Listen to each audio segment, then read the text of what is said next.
परिस्थितीबद्दल अवगत करावं अशा प्रकारची विनंती सन्माननीय राज्यपालांनी केलेली आहे। नुकत्याच झालेल्या पत्रकार परिषदेमध्ये मुख्यमंत्र्यांनी सांगितलेलं आहे की 1,72,000 साधारण 1,72,00,000 लोकांच्या त्यांनी शिंदे समितीने मागणी दस्तावेज पाहिले आणि त्यातून साधारण 11,530 लोकांना कुणबी समाजाचं प्रमाणपत्र देण्यासंदर्भात परिस्थिती असल्याचं त्यांनी सांगितलेलं आहे। आमचं म्हणणं त्याच्याबद्दल अजिबात नाहीये। ही किती म्हणजे 1,72,00,000 केवळ 11,000 लोकांना मिळणं ही त्यांना मिळतंय मिळावं या तक्रार नाहीये, पण यातून मराठा समाजाचा संपूर्ण प्रश्न मार्गी लागत नाहीये।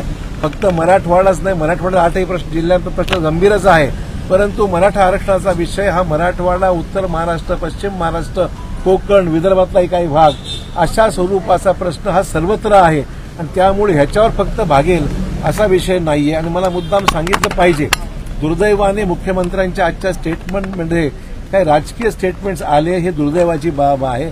आमचं म्हणणं एवढंच आहे, शिंदे समितीने सुद्धा अहवाल देत असता म्हणजे न्यायमूर्ती भोसलेंनी जो नंतर त्यांचं सुप्रीम कोर्टाच्या जजमेंट नंतर जो अहवाल दिलेला आहे त्यात स्पष्ट म्हटलेलं आहे की सर्वात उत्कृष्टपणे राज्य सरकारने केंद्रामध्ये बाजू आपली सुप्रीम कोर्टात मांडलेली आहे।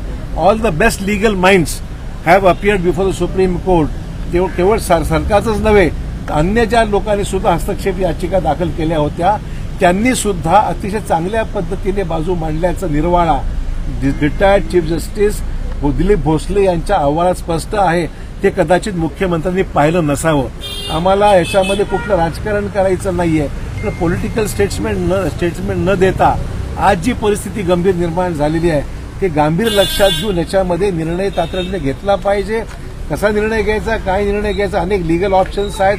सर्वात उत्कृष्ट त्यांच्याकडे सल्लामसलत करणारे ॲडव्होकेट जनरल असतील, बाकी अन्य लोक असतील, हा निर्णय झाला पाहिजे।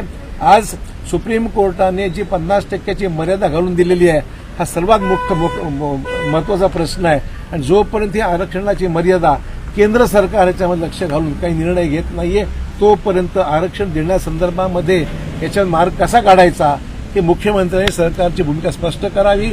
विधिमंडळाचं अधिवेशन राज्यामध्ये तातडीने बोलवावं आणि विधिमंडळाच्या अधिवेशनाच्या कालावधीमध्ये सर्व लोकप्रतिनिधीचं म्हणणं काय, एकीकडे आज प्रकाश सोळंकेंच्या घराला आग लावलेली आहे, त्यांच्या गाडीवर तिथे काही ठिकाणी दगडफेक होते आहे, काही ठिकाणी ही परिस्थिती चिघळत चाललेली आहे, हाताबाहेर चाललेली आहे आणि म्हणून तातडीने अधिवेशन बोलवावं, लोकप्रतिनिधीचं म्हणणं काय ते ऐकून घ्यावं आणि सरकारने या अधिवेशनामध्ये निर्णय घेऊन हा प्रश्न कायमचा मार्गी लावावा अशी विनंती आहे। आणि जरांगे पाटलांनाही विनंती आहे की त्यांनी सुद्धा थोडंसं मदत करून याच्यामध्ये आपल्याला थोडीशी प्रकृतीची काळजी घेतली पाहिजे। आम्हा सर्वांना त्यांची गरज आहे, महाराष्ट्र त्यांच्याकडे पाहतोय, त्यामुळे जरांगे पाटलांना विनंती आहे की त्यांनी आमची विनंतीला मान देऊन त्यांनी अनशन सोडवावं अशी विनंती आमची।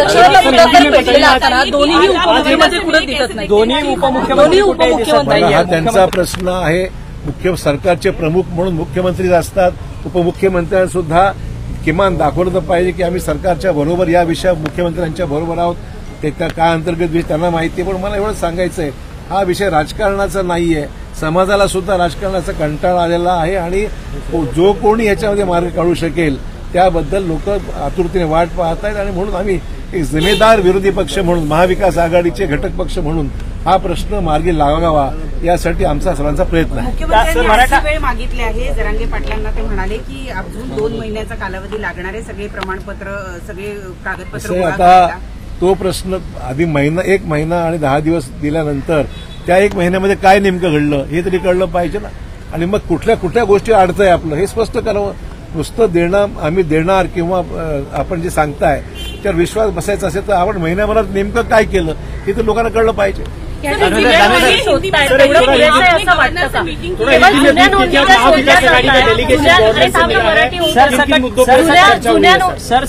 हम लोगों ने आज महामहिम राज्यपाल जी से मुलाकात महाविकास आघाड़ी के सभी माननीय नेताओं ने आज की है। हमने राज्यपाल जी को परिस्थिति की गंभीरता उनको समझाई है, उनको पता है। हमने उनसे कहा है कि वो तुरंत इसमें इंटरवीन करे, राज्य सरकार के सम्मान्य मुख्यमंत्री, उप मुख्यमंत्री और कैबिनेट को अवगत करे। इस मामले को गंभीरता से सरकार ने देखना चाहिए। ऐसे जो हालात में सरकार की जो उदासीनता दिख रही है उससे लोगों में बहुत ज्यादा गुस्सा है, लोगों में बहुत बड़ा आक्रोश है। आप देख रहे कि मराठवाड़े के सभी जिलों में वहां पर लॉ एंड ऑर्डर की सिचुएशन निर्माण हुई है, कानून की स्थिति निर्माण हुई है। लोग घर पे जाके अंगार लगा रहे हैं, कई गाड़ियां तोड़ रहे हैं, रास्ते बंद हो चुके हैं, गांव में जाना बंद हो चुका है और बड़ी गंभीर स्थिति है।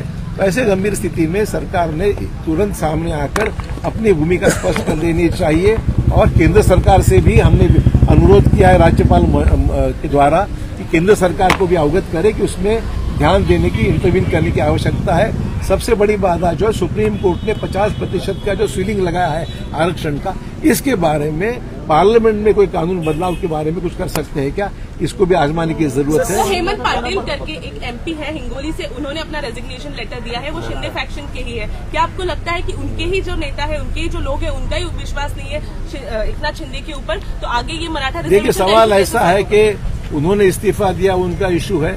हमने तो ये जरूर हम कहेंगे कि जब तक अपोजिशन रहेगी तब तक इस इश्यू को हम लोगों के सामने लेते जाएंगे और सरकार पे लगातार प्रेशर बना के रखेंगे। ये मराठा आरक्षण देने के बारे में सरकार निश्चित तौर पर एमएलए के घर को आग लगाई है, कैसे देखते हैं इस चीज को? एनसीपी एमएलए के निघाले, शांततामय पद्धतीने आंदोलन झालं, पण आता जे आंदोलन दिसत आहे त्यात हिंसाचार सुरू झालेला आहे, जाळपोळ होते, दगडफेक होते, आंदोलन भरकटले असं तुम्हाला वाटतं का? आंदोलन भरकटलं असं मी म्हणणार नाही। लोकांची सहनशीलता संपत चाललेली आहे। इतक्या वर्षापासून हा विषय सातत्याने प्रलंबित होत चाललेला आहे आणि त्याच्यामुळे लोकांची सहनशीलता संपलेली आहे, म्हणून हा विषय असं घडू लागलेला आहे। पण शांततेचं आव्हान कराल का? शांततेचं आव्हान विनंती राहणारच आहे। NCP MLA house was tossed today, what do you want to say about it? Please one thing. जो मराठा रिजर्वेशन को लेकर भीड़ में जो एनसीपी के विधायक है, उनका घर तोड़ा गया है और जलाया भी गया, उसको लेकर स्थिति गंभीर है। It is a very serious situation and that's why we have asked the governor to look into it and explain the government the seriousness of the issue. Sir, एका बाजूला मनोज जरांगे पाटील यांची प्रकृती आहे ती दिवसेंदिवस ढासळते आहे, दुसऱ्या बाजूला राज्य सरकारच्या फक्त बैठका चालू आहेत, कसं वाटतं? खरं तर या राज्य सरकारवर जनतेचा आणि मराठा समाजाचा कोणताही विश्वास राहिलेला नाही। हे राज्य सरकार मराठा समाजाची दिशाभूल करतंय, आरक्षण देऊ वेगवेगळ्या प्रकारच्या मुदती मागतंय, परंतु या मुदतीत एक पाऊल सुद्धा हे सरकार पुढे जात नाही आणि हे सरकार, आत्ताचं सरकार वेळ काढूपणा करतंय।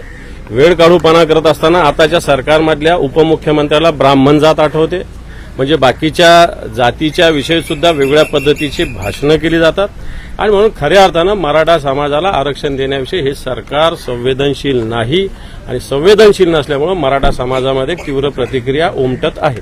खरं तर एका उपमुख्यमंत्र्यांना डेंग्यू झाला आणि दुसरे उपमुख्यमंत्री जे आहेत ते छत्तीसगडच्या विधानसभेच्या प्रचाराकरता व्यस्त आहेत। याकडे किती उपमुख्यमंत्री म्हणून किती गांभीर्याने आहेत हे दिसून येतं? बिलकुल यांना गांभीर्य नाहीये। यांना जर गांभीर्य असतं तर देशाचे पंतप्रधान या महाराष्ट्रात आले होते 4 दिवसापूर्वी शिर्डीला, त्यावेळेस यांनी या संदर्भात काही ना काही चर्चा केली असती, काही ना काही भूमिका मांडली असती, परंतु यांना या महाराष्ट्रातील बहुसंख्य असलेल्या मराठा समाजापेक्षा स्वतःच्या पक्षाचा प्रचार महत्वाचा आहे आणि म्हणून तर मी तर म्हणेल हे मराठा समाजाच्या विरोधातलीच भूमिका सातत्यानं घेत आलेले आहे आणि म्हणून या मराठा समाजाच्या आरक्षणाच्या विषयी तीव्र भावना सगळी असताना ताबडतोब याच्याविषयी केंद्राशी बोलणी झाली पाहिजे, राज्य सरकारने पावलं उचलली पाहिजे। म्हणून आम्ही सगळे महाविकास आघाडीचे सगळेच्या सगळे प्रमुख मंडळी आज राज्यपालांची भेट घेतली आणि त्यांनी त्याला सकारात्मक प्रतिसाद दिलेला आहे। मुख्यमंत्र्यांनी म्हटलंय की 11,530 जुन्या नोंदी आम्हाला सापडल्या आहेत, एवढं पुरेसं आहे असं वाटतं का? बिलकुल पुरेसं नाही आहे। 11,500 नोंदी त्यांनी कुठून काढल्या माहिती नाही, जर 1 कोटीमध्ये असतील तर।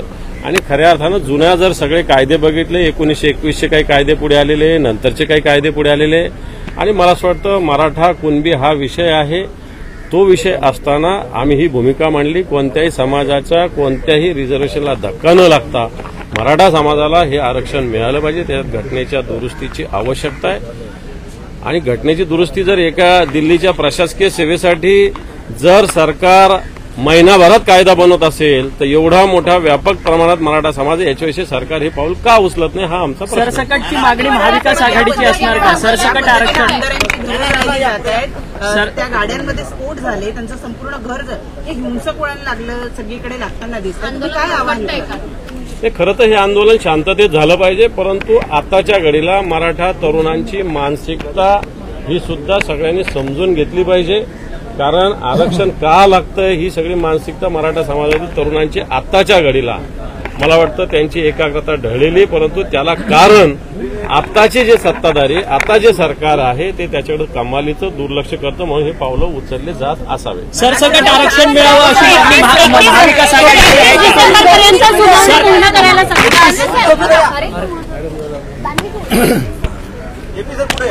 आज आम्ही माननीय राज्यपाल महोदयांना राज्याची जी परिस्थिती आहे त्या परिस्थितीची जाणीव करून देण्यासाठी महामहिम राज्यपाल महोदयांना आमचं डेलिगेशन मिळालं.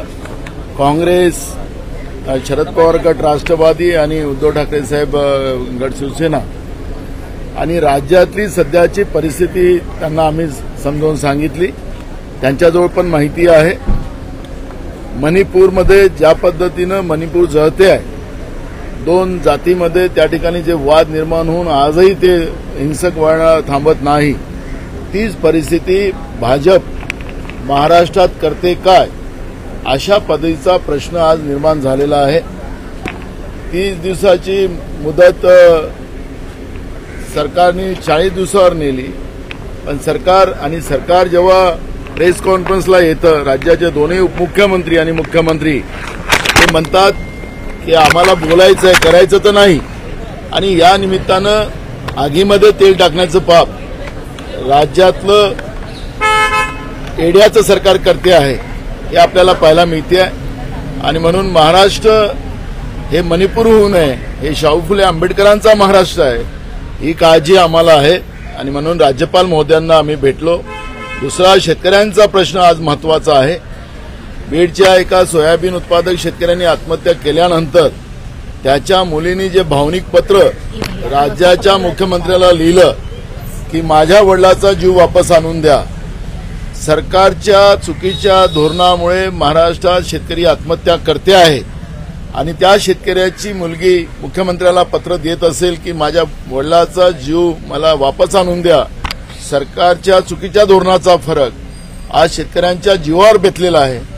आणि ही मार्मिक आवाज हाक ती मुलगी मांडत असेल तर हे झोपेत गेलेलं सरकार, निद्रावस्थेत असलेलं सरकार, बधीर झालेलं सरकार, या सरकारला जागं केलं पाहिजे. आणि म्हणून त्याचप्रमाणे राज्याच्या उपमुख्यमंत्री देवेंद्र फडणवीसांनी सांगितलं की आम्ही कंत्राटी भरती आता रद्द करतो आहे आणि त्या जागी नवीन धोरण जे काय होतं ते अजूनपर्यंत जाहीर केलं नाही. सगळ्या मुलामुलींमध्ये अजूनही असंतोष आहे. त्या पद्धतीची भूमिका केव्हा हे स्पष्ट करणार.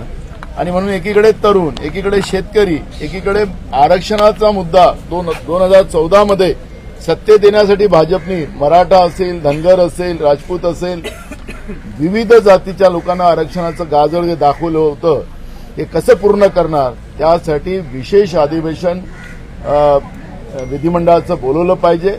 आणि माननीय राज्यपाल महोदयांनी जरांगे पाटील यांनाही आवाहन केलं पाहिजे, कारण की गेले आज त्यांचं आंदोलनाचा 4-5वा दिवस सुरू झालेला आहे, 6वा दिवस सुरू झालेला आहे. ते बिना पाण्यानं पूर्ण पाणी न पिता आंदोलन त्यांचं सुरू आहे. 7 दिवसात त्याचे परिणाम त्याच्या पूर्ण शरीरावर येतो, किडनीवर फरक पडतात. त्यांची किडनी पण प्रॉब्लेम झालेला आहे, त्यांचा जीव गेला तर मग हे सगळे प्रश्न निर्माण होतील. म्हणून माननीय राज्यपाल महोदयांना आम्ही आवाहन केलं, त्यांना विनंती केली की तुम्ही जरांगे पाटलांना आवाहन करा आणि हे त्यांना सांगा की आपण आंदोलन करण्याचा अधिकार तुमचा आहे, पण राज्य सरकारने तातडीनं हे प्रश्न निकाली काढावे आणि राज्यामध्ये जी अशांतता पेटवली गेलेली आहे सरकारच्या वतीनं ती ताबडतोबीनं शांत करण्याच्या दृष्टिकोनातली भूमिका महामहिम राज्यपाल महोदयांनी करावी. ही भूमिका आजच्या डेलिगेशनमध्ये आम्ही लोकांनी मांडलेली आहे.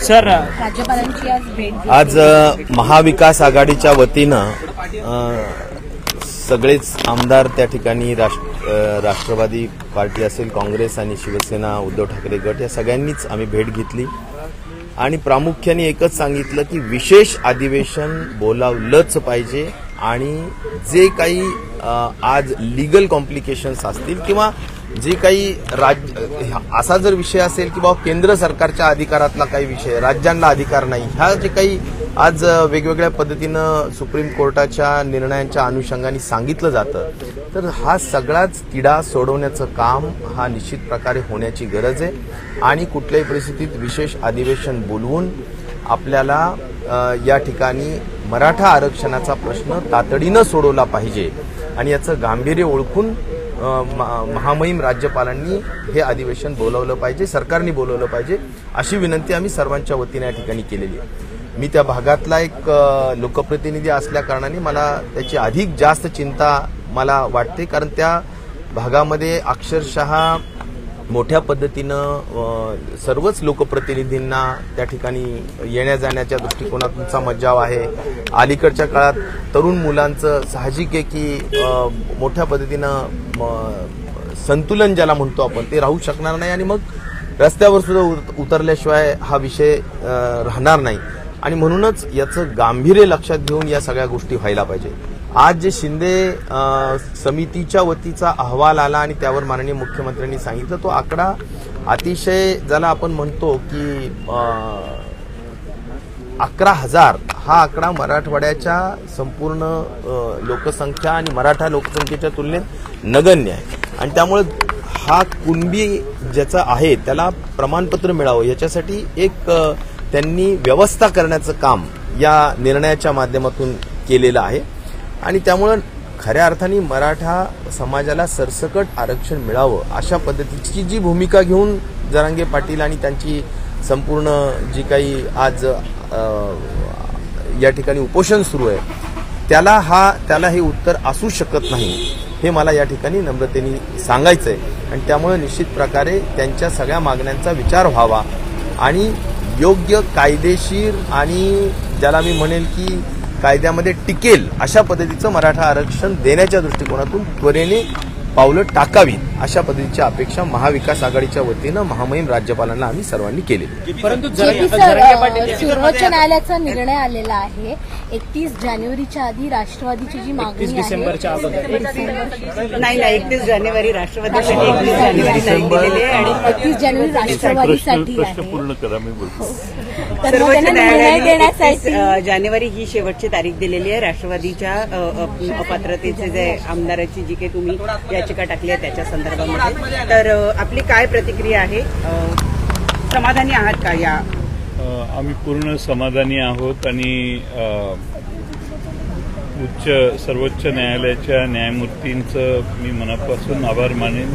पुन्हा एकदा या कायदेशीर व्यवस्था भारतातली उत्तमपणाने चालू शकते याचा विश्वास निर्माण करण्यासाठी हा त्यांनी दिलेला आदेश महत्त्वाचा आहे।